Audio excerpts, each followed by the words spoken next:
Hello again, YouTube. It's me, Jonah. So, I just had a flat tire on the Mustang, and we just finished patching the hole up, and we're ready to inflate the tire. But we're not sure what the correct tire pressure is for this car. And if you're new to this channel and you find it interesting, don't forget to give me a thumbs up, comment, and subscribe.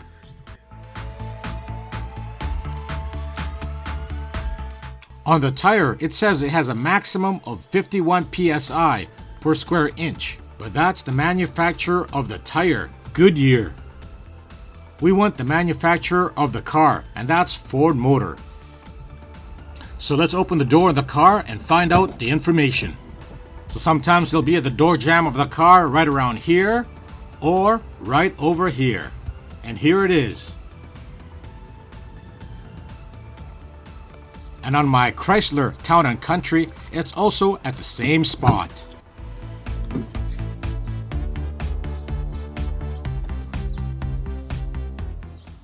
Right here. So it's all right here. Tire and loading information. That's the yellow tag on the left side. It says tire front, size dimension 235/50 R18 97W. Then this is the information you want, the cold tire pressure. 32 psi per square inch. Rear tire also says same dimensions, 235/50 R18 97W. And again, the correct information, cold tire pressure, 32 psi per square inch for the rear tire.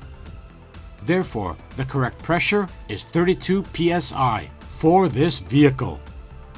But unfortunately, this car does not have a spare tire, which is a little disappointing. I better pick one up for this vehicle just in case when we travel to Florida.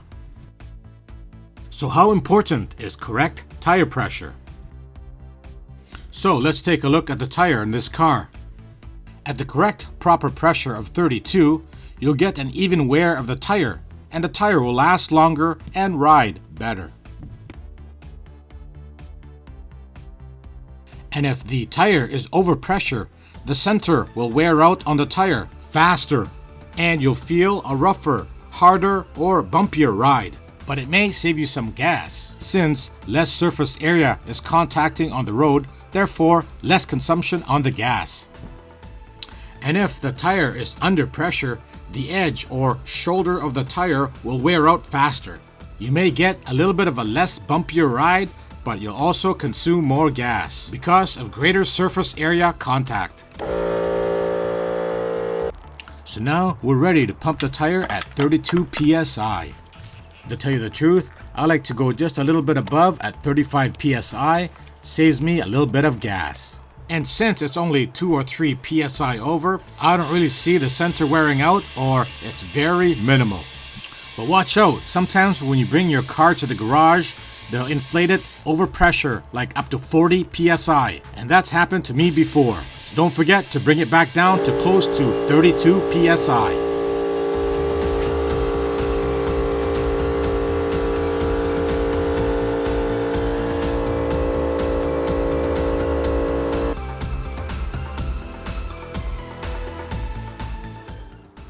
Now we know the correct tire pressure and where to find that information.